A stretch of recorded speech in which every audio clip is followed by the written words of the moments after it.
This is Democracy Now!, democracynow.org, the War and Peace Report. I'm Amy Goodman, and that's just where we are. We're on the road in Warsaw, Poland, broadcasting from the UN Climate Summit, known as the COP19. We're actually at the National Stadium here in Warsaw. We turn now, though, to the Philippines. Last week's massive typhoon has cast a cloud over the summit, with Filipinos and other climate change activists demanding action. We're joined now by Jerry Arancas, National Coordinator of the Philippine Movement for Climate Justice, and we welcome you to Democracy Now! I saw you Saturday as thousands of people gathered outside the National Stadium. You addressed the crowd.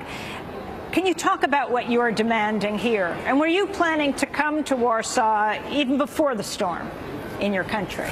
Yeah, we're really planning to come to Warsaw, basically bringing the demands of the Filipino people.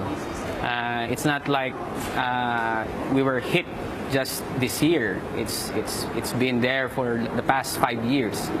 So the main demand is basically for developed countries to owe to their responsibility that they have agreed on 20 years ago. And it's as simple as the path is as simple as cutting their emissions, and that is the order of the day, and that is what we are demanding. And at the same time, funds for reparations for their climate debts to the developing countries.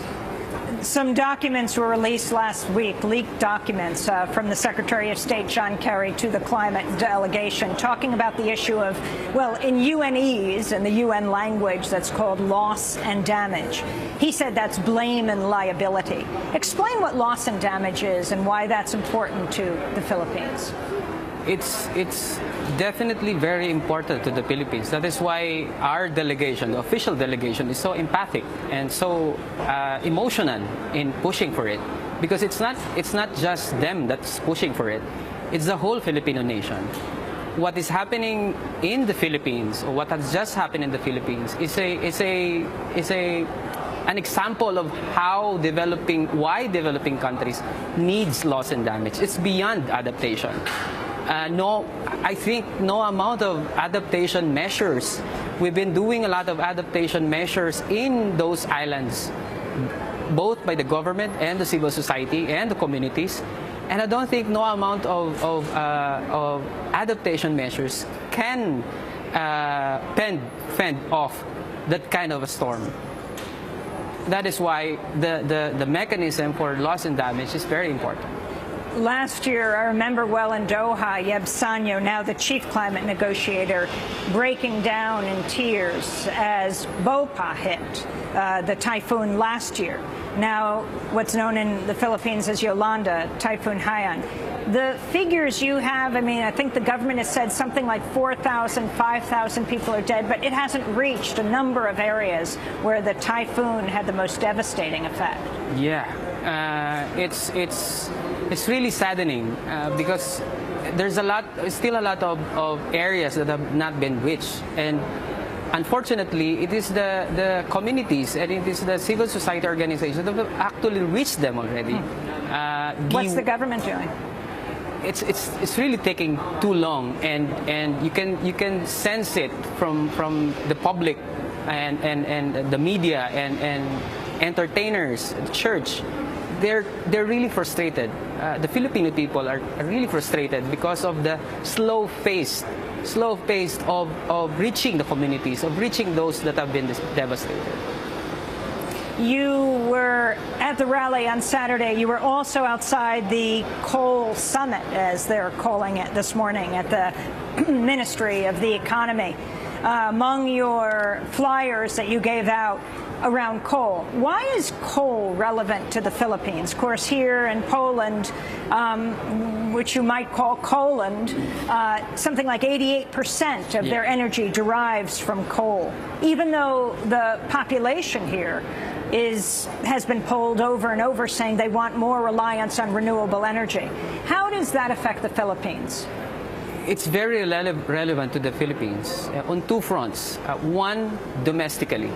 Secondly, the whole climate issue. First, we have been facing threats from corporations who wanted to set up coal-fired power plants in the whole of my country. Corporations have been wanting to open up mountains and areas to mine coal. We're not only rich in gold, we're not only rich in copper, nickel, chromite, we're also rich in coal, but not the same as a high-grade coal. We have a low-grade coal.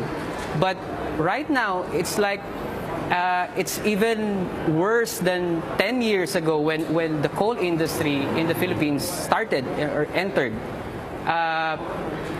We will have in the next, until the 2020, like for example in an island in the south where BOPA have devastated last year, right now it's the share of renewable energy is 60-40.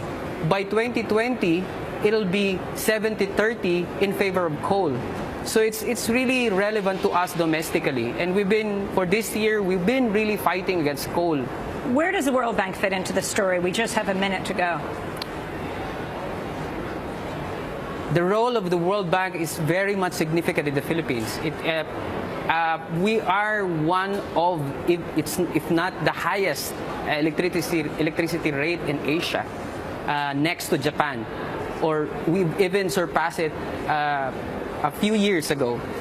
And it's because of the whole privatization push that the World Bank and the Asian Development Bank have designed for the Philippines, and it sort of dampens the mobilization of renewable energy. So it's been hijacked by coal corporations because they say that it's cheaper. They say that we are using clean coal, but coal every day kills our brothers and sisters. Jerry Arances, we will certainly continue to follow this story from the Philippine Movement for Climate Justice, where the Philippines has dealt with Typhoon Haiyan, known as Typhoon Yolanda, in the Philippines. It is believed to be the most serious, the strongest typhoon to make landfall in history. This is Democracy Now!, democracynow.org, The War and Peace Report.